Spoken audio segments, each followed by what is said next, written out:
Pemirsa, sebanyak 180 imigran Rohingya kembali mendarat di Muara 3, Kabupaten Pidi Aceh pada Minggu pagi, sementara agen dan kapten kapal diduga sudah melarikan diri setelah menurunkan para pengungsi.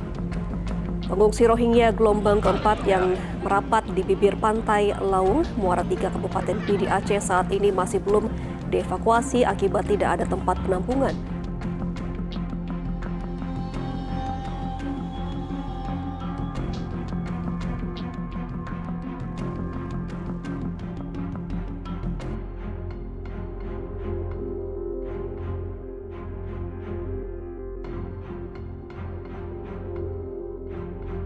Saudara, tim gabungan pengawasan orang asing di perbatasan Indonesia dan Timor Leste mengamankan 8 orang pengungsi Rohingya. Bahkan mereka sudah tinggal di NTT selama 2 minggu dan memiliki KTP.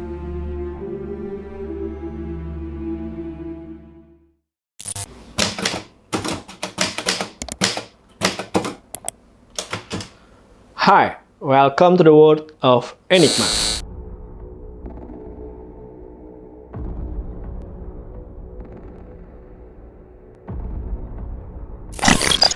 Apa kabar semuanya? Semoga kita semua dalam keadaan sehat-sehat saja.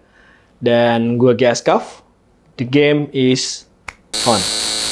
বাংলাদেশে মারা তখন আত্মীয় বেশি কষ্ট হয় বেশি মারা দাঁড়ায় করে যাই জুলুম করে না নির্যাতন বাতাসে নয় তেন আল্লাহ বলে আর কি বুঝি জিনিসের দেশের মাঝে বালা হয় শান্তি পাইবেন হয়ে মানুষ আয় আর কি বুঝি. Akhir-akhir ini, isu pengungsi Rohingya banyak yang dibicarakan. Rohingya adalah salah satu suku yang berasal dari Myanmar. Suku Rohingya tersebut merupakan etnis Muslim minoritas yang banyak menetap di wilayah Arakan. Nah, mulanya etnis ini adalah imigran dari Timur Tengah. Rohingya berasal dari bahasa Arab yaitu rahma, yang mempunyai arti pengampunan. Kata itu mengarah pada cerita pedagang Arab yang terkena ancaman hukuman mati dari Raja Arakan pada abad ke-18. Walaupun demikian, para penduduk Arakan merasa kesusahan jika harus mengatakan rahma. Sehingga mereka menyebutnya dengan nama Raham. Kata itu lalu berubah menjadi Rohang, hingga menjadi Rohingya. Ada juga versi lainnya istilah Rohingya ini disematkan oleh peneliti Inggris Francis Hamilton kepada penduduk Muslim yang tinggal di Arakan tersebut. Rohingya adalah komunitas migran yang berasal dari Bangladesh dan sudah tinggal selama ratusan tahun di Arakan Myanmar. Maka tak heran apabila komunitas satu ini harusnya mendapat hak dasar seperti status kewarganegaraan. Keberadaan Rohingya di tanah Myanmar dimulai sejak abad ke-7, yaitu di Arakan, yang sekarang menjadi negara bagian Rakhine. Dan Rakhine ini berada di sisi barat Myanmar yang berbatasan dengan Teluk Benggala. Rakhine merupakan wilayah yang sangat strategis dan menjadi pusat perdagangan sekaligus pintu masuk Myanmar. Ada banyak pedagang yang datang ke Rakhine, termasuk para pedagang Muslim dari Arab. Maka dari itu, suku Rohingya terbentuk dari keturunan para pedagang Arab dan warga lokal yang menetap di Rakhine serta orang Muslim dari Benggala. Etnis Rohingya terus-menerus mendapatkan penindasan. Dan puncak penindasan tersebut terjadi ketika pemerintah Myanmar menghapus Rohingya dari daftar ras dan etnis Myanmar. Hal tersebut tercantum dalam Undang-Undang Kewarganegaraan Burma pada tahun 1982. Negara Myanmar mempunyai 135 etnis di mana Rohingya tidak menjadi salah satunya. Selain itu, pembantaian suku Rohingya di Rakhine yang terjadi sebagai akibat transformasi politik Myanmar di masa-masa tersebut. Diskriminasi terang-terangan juga terjadi pada Operation Nagamin pada tahun 1978.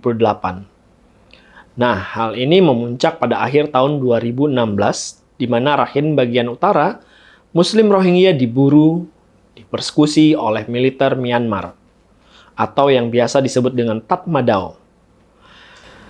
Kurang lebih 25.000 korban jiwa, 700.000 kabur jadi pengungsi, 600.000 tetap tinggal dan diopresi. Nah, membludaknya jumlah pengungsi di tahun 2017 ini akhirnya dapat ditampung karena kerjasama antara United Nations High Commissioner for Refugees yang biasa disingkat dengan nama UNHCR yang mengurus soal kepengungsian Kota Palong yaitu di Cox's Bazar, Bangladesh. Daerah ini seluas kurang lebih 13 km persegi dengan banyaknya 598.545 pengungsi di tahun 2020. Nah, dari sana kondisi hidup semakin memburuk, kriminalitas tinggi, lalu kesulitan pangan, air, dan pendidikan. Akhirnya banyak pengungsi yang memutuskan untuk pergi dari kamp pengungsian ini. Selain di Asia, tempat para pengungsi Rohingya ini buat mengadu nasib sudah banyak negara-negara yang lainnya menutup pintu untuk para pengungsi. Bahkan dari beberapa mereka itu diusir dari lautan. Di Indonesia sendiri menjadi salah satu negara destinasi para pengungsi. Dimulai dari tahun 2016, itu sudah hampir 897 orang Rohingya ke Indonesia. Nah, biasanya manusia perahu ini disebut yang mencari suaka tersebut jumlahnya meningkat pada tahun 2020. Karena seiring meningkatnya kekerasan di Myanmar, berujung pada kudeta Myanmar pada tahun 2021 lalu. Pas pada saat pandemi kali ya. Jadi menurut kesaksian para pengungsi, mereka menganggap Indonesia ini menjadi destinasi karena yang pertama, tiket kapal ke Indonesia itu lebih murah. Yang kedua, perjalanan itu sekitar 17 hari, itu dianggap dengan affordable. Terus yang ketiga, ada rumor kalau di Indonesia ini bisa kasih tempat permanen untuk para pengungsi. Sampai kita bikin video ini, itu udah hampir 1.800 sampai 2.000 pengungsi yang datang ke Aceh. Mereka tersebar di beberapa titik seperti Pidi, Biren, Aceh Timur, dan sampai Sabang. Nah, tapi ada beberapa dari mereka mengatakan kalau mereka hanya numpang transit sebelum ditolak ke lautan lagi. Dan ada juga yang kekeh pengen menetap di Indonesia. Nah, faktanya, ternyata pengungsi negara lain di Indonesia per September 2023 itu jumlah pengungsi dan pencari suaka ada di angka 11.825 orang. Itu terdiri dari 52 negara, yang mayoritas pengungsinya adalah warga Afghanistan, Somalia, dan Myanmar Rohingya tadi. Semuanya juga tersebar di Jakarta dan 10 lokasi lainnya.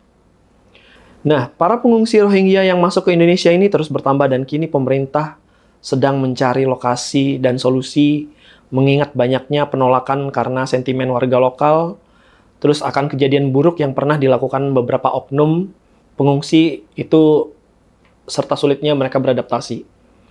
Nah, menurut kalian, apa yang harus dilakukan oleh pemerintah kita terhadap masyarakat Rohingya? Dan menurut kalian juga apa yang harus dilakukan oleh warga Aceh terhadap kaum etnis Rohingya ini? Silahkan komen di bawah, kita akan diskusi seperti biasa. Segini aja dari gua Giaskov. See you in another case. Buat kalian yang suka terhadap video ini, jangan lupa komen, like, share, dan subscribe tentunya. Nah, sebenarnya kasus si Rohingya ini tuh udah hampir 40 tahun lamanya. Jadi karena perpecahan politik di luar sana, terus mereka juga nggak bisa ngasih jaminan terhadap warga Rohingya-nya sendiri. Tapi yang perlu kita ketahui itu Rohingya ini bukan kasus antar umat beragama ya, karena di Rohingya sendiri itu banyak banget. Ada beberapa agama gitu, ada Muslim, ada Kristen. Jadi nggak cuma sekedar mereka melawan umat Muslim doang gitu. Jadi sebenarnya di Myanmar sendiri udah banyak etnis-etnis Muslim lainnya dan banyak banget berdiri masjid-masjid juga di sana gitu. Nah ini sih sebenarnya pure membersihkan etnis si Rohingya-nya doang, si pemerintahnya gitu. Ditambah mereka masih politiknya juga masih labil dan mereka tuh pengen umat Rohingya ini etnisnya ini dihapuskan aja dari Myanmar. Itu doang.